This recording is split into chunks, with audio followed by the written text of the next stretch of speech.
दुश्मन नहीं है तुम्हारा।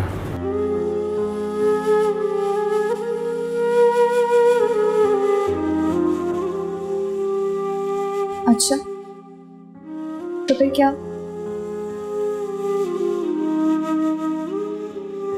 हमदर्द। जानती कितनी हमदर्द थी उससे।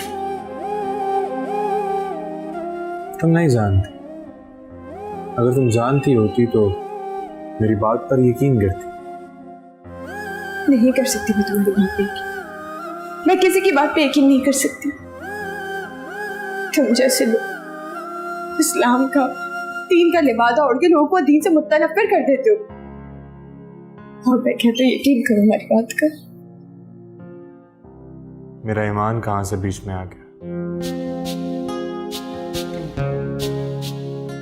खैर, मेरा ये मानना है, चाहे कोई कुछ भी कर ले, कोई भी लिबादा ओढ़ ले, अगर इंसान का अल्लाह ताला पर खुद यकीन मजबूत हो तो कोई उसके ईमान से खेल नहीं सकता।